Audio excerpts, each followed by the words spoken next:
तो hi friends, चलिए start करते हैं। क्लास 8 साइंस का चैप्टर नंबर जो 5 है। आज पूरे साइंस का लेक्चर नंबर 11 होगा। और मैंने पिछले लेक्चर में आपको एमसीक्यू क्वेश्चन कराए थे और 12 क्वेश्चन होमवर्क में दिए थे। ठीक है, आप लोग ने किए होंगे तो ठीक है, और नहीं किए होंगे तो इस लेक्चर में मैं उसका सलूशन जरूर बताऊंगा आप लोग को। तो कोल एंड पेट्रोलियम का आज हम 12 क्वेश्चन जो पिछला था होमवर्क में उसका हम सलूशन बताएंगे, प्लस कुछ इंपॉर्टेंट एनसीईआरटी क्वेश्चन कराएंगे। ठीक है, तो चलिए स्टार्ट करते हैं। और तो मॉर्निंग का समय है, तो very very good morning to all of you. चलिए स्टार्ट करते हैं। सबसे पहले मैं फटाफट क्वेश्चन पढ़ देता हूँ। क्वेश्चन क्या था? तो पहला क्वेश्चन था नेचुरल रिसोर्स। दो नेचुरल रिसोर्स के नाम बताने हैं। प्योरेस्ट फॉर्म ऑफ कार्बन क्या होता है? कोक का मेन यूज क्या है? पेट्रोलियम के दो फ्रैक्शन बताने हैं। ब्लैक गोल्ड क्यों कहते हैं पेट्रोलियम को?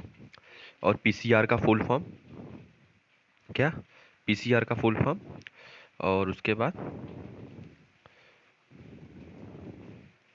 1 मिनट।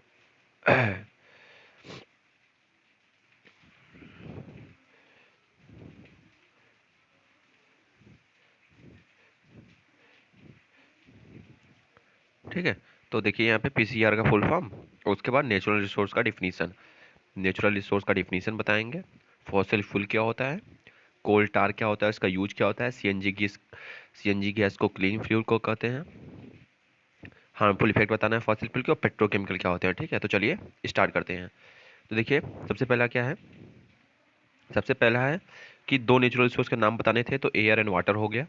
प्योरेस्ट फॉर्म ऑफ कोयला क्या था? कोक है। ठीक है, और कोक का यूज क्या होता है? मेन यूज, तो मेन यूज ऑफ कोक होता है फ्यूल फॉर स्टोव। स्टोव के फ्यूल के लिए होता है।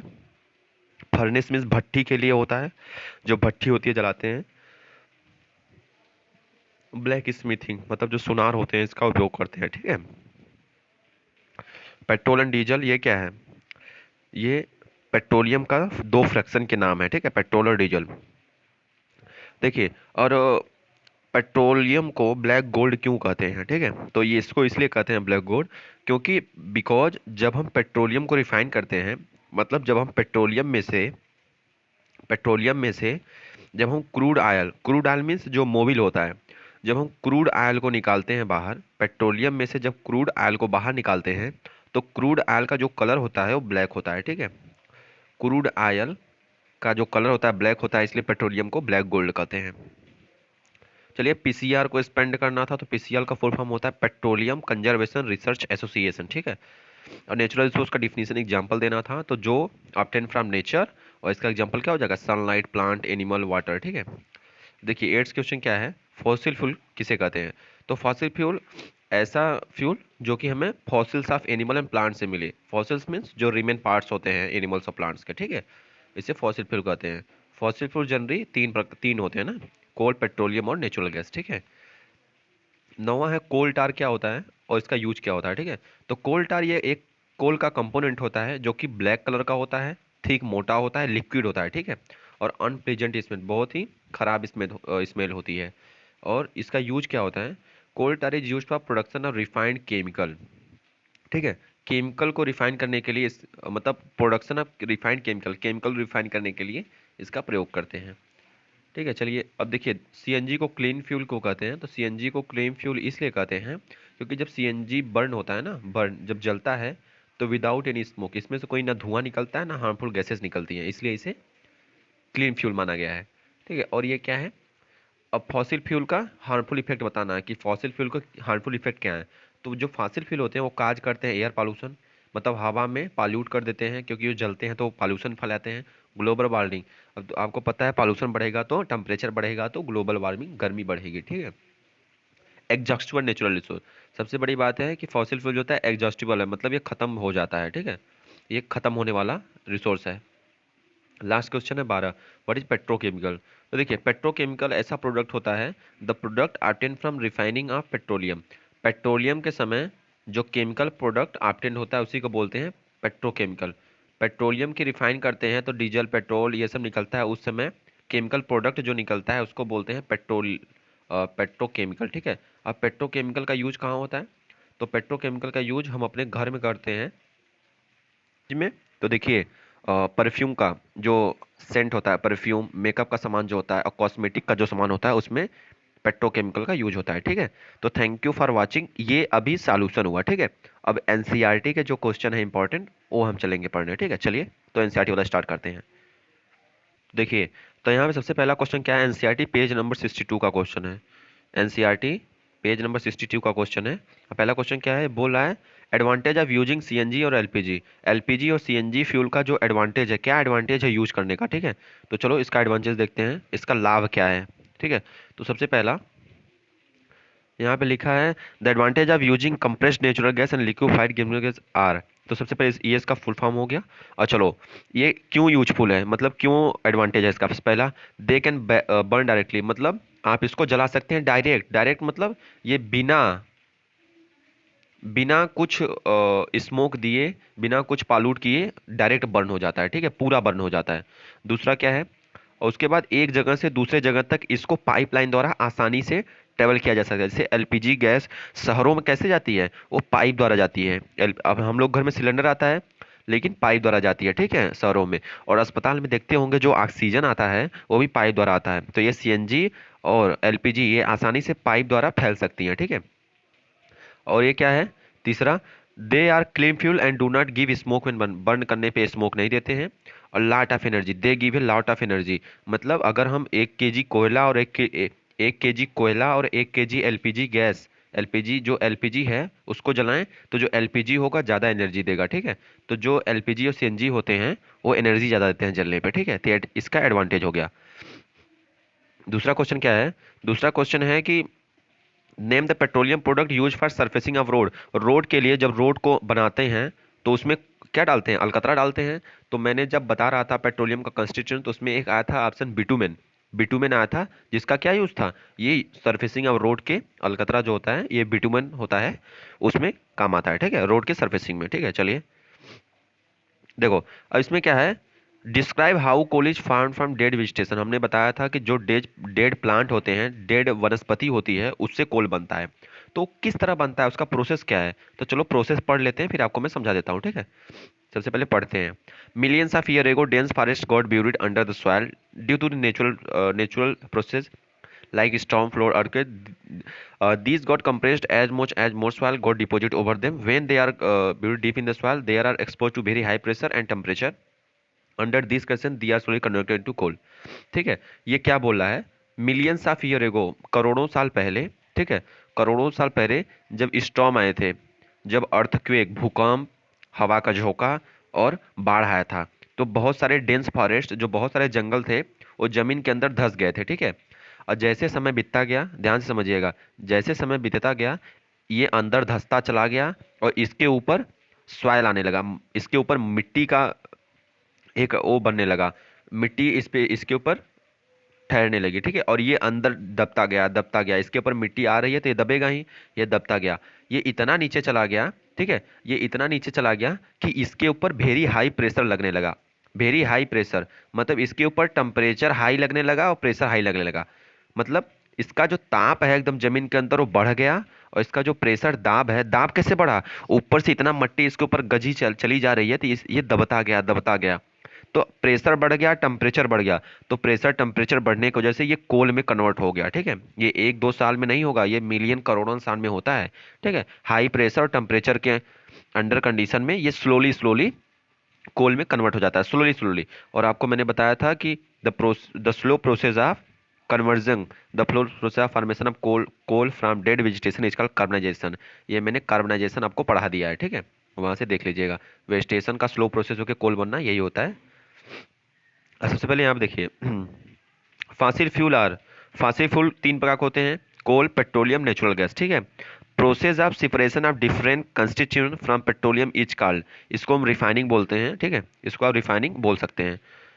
पेट्रोलियम में से उसके कंस्टिट्यूएंट को अलग करना रिफाइनिंग होता है। ठीक है, और process of separation of different constituent from list polluting fuel for vehicle, list polluting vehicle के लिए लिस्ट पॉल्यूटिंग फ्यूल क्या है, सीएनजी। ठीक है, कंप्रेस्ड नेचुरल गैस। ठीक है, चलो ट्रू फॉल्स देखते हैं। ठीक है, ट्रू फॉल्स क्या है, यहाँ पे बोल रहा है पहला कि fossil fuel can made in the laboratory. Fossil fuel को हम लेबोरेटरी में बना सकते हैं, मतलब लैब में बना सकते हैं, लैब में, केमिस्ट्री लैब में नहीं। फॉसिल फ्यूल को हम कभी भी लैब में नहीं बना सकते। CNG is more parting than petrol, ये भी गलत बोल दिया।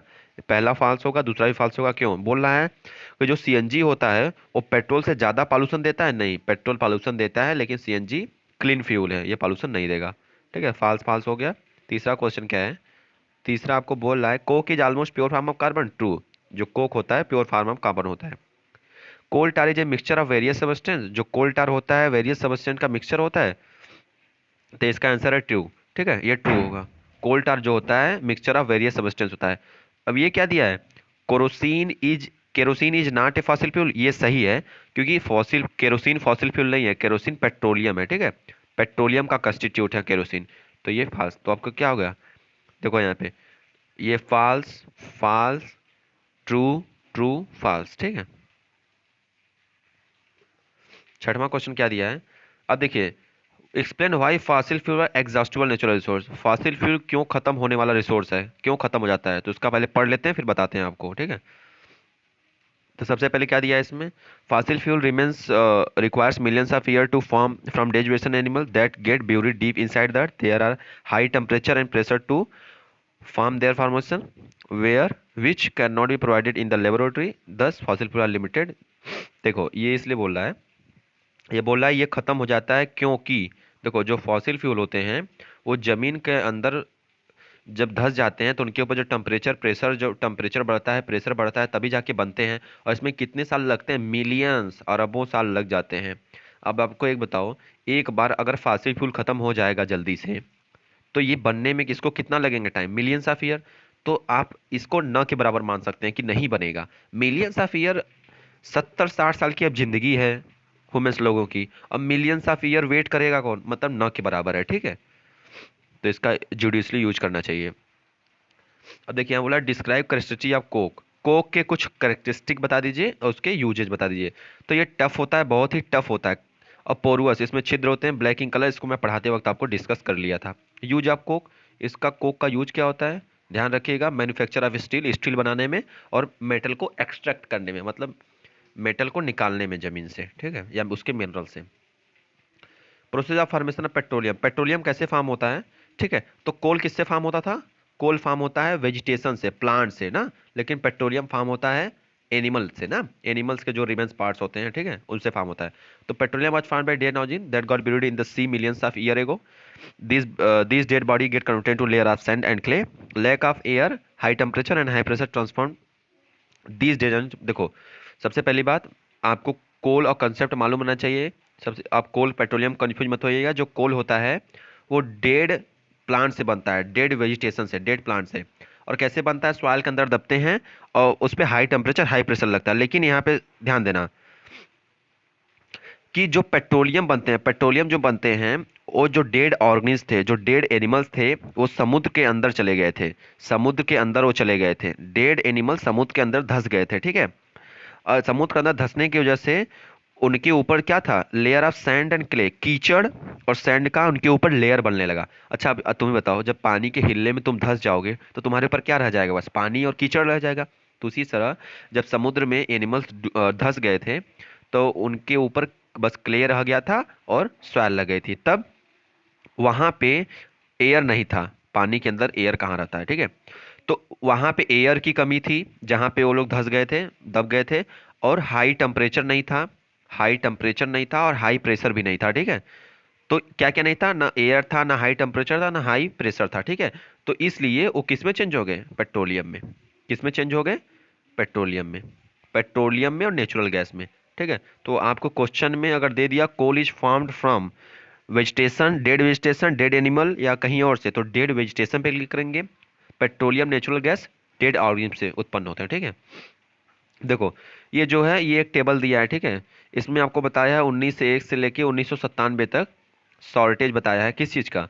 पावर शॉर्टेज हो गया था ना, तो 1997 से देखो यहाँ पे 1991, 92, 93, 94, 95, 96, 97 इतना शॉर्टेज हुआ है। ठीक है, इसको आपको ग्राफ पे प्लॉट करना है। तो कैसे करेंगे? देखिए यहाँ पे किया है, मैं आपको बताता हूँ अच्छे से। ठीक है, तो सबसे पहले आपका जो टाइम है, टाइम इधर ले लीजिएगा, कौन सा टाइम चल रहा है, और जो शॉर्टेज हुआ है इस बगल ले लीजिएगा। ठीक है, और आप यहाँ पे 1991, 92, 93, 94, 95, 96, 97, ठीक है। और यहाँ क्या लेंगे, यहाँ आपको पहले देखिए किस किस का अंतर आ रहा था, ठीक है। तो हम अ, यहाँ पे देख लेते हैं एक बार किसका कितना कितना अंतर आ रहा है। तो देख रहे हैं आप, सब 7 से 11 के बीच में आ रहा है ना, 7 से 11 के बीच में आ रहा है। तो चलिए हम दो दो का गैप लेते हैं, अब 5 से लेते हैं ना। चलिए ये देखिए, अगर हम ग्राफ प्लाट करना चाहें, ये हो गया ग्राफ, इधर रहेगा टाइम, इधर रहेगा शॉर्टेज, ठीक है। चलिए 1991, 92, 93, 94, 95, 96, 97, ठीक है। और उसके बाद इधर क्या लेंगे, इधर ले लेंगे हम जो शॉर्टेज हुआ है। तो शॉर्टेज आप देख रहे हैं 7 से 11 के बीच में हुआ है, तो हम पाँच पाँच, 5 दो 7, 7 दो 9, 9 दो 11, 11 के बाद 13 आएगा ना।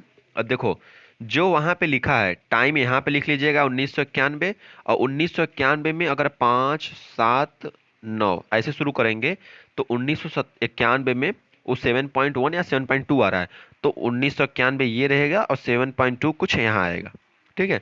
तो इसको मिला दीजिएगा ऐसे, लेकिन इसको ऐसे मत मिलाइएगा, यहाँ पे एक बिंदी करके ऐसे प्लाट करते जाएगा तो आपको एक ऐसा ग्राफ मिल जाएगा, ठीक है। देखिए यहाँ पे इस तरह, जिस तरह से प्लाट किया है, ये देखिए ये ले लीजिएगा, ये ऊपर ले लीजिएगा, और देखिए 1991 में कितना था, 7.9, तो आप यहाँ कर दीजिएगा 7.9, फिर 7.8, ठीक है। इस तरह से आप कर लीजिएगा, तो आपका ये ग्राफ बन जाएगा, ठीक है। चलिए, तो ये कोल एंड पेट्रोलियम का पूरी तरह से चैप्टर खत्म हो गया, पूरी तरह से। इसका मैंने क्वेश्चन भी करा दिया, एनसीईआरटी क्वेश्चन भी करा दिया, थ्योरी भी करा दिया, ठीक है। अब इसके बाद शुरू होगा माइक्रो ऑर्गेनिज्म, अगला जो चैप्टर होगा माइक्रो ऑर्गेनिज्म होगा, ठीक है। तो थैंक यू फ्रेंड्स, और सब्सक्राइब कर दो, शेयर कर दो, वाह, ठीक है।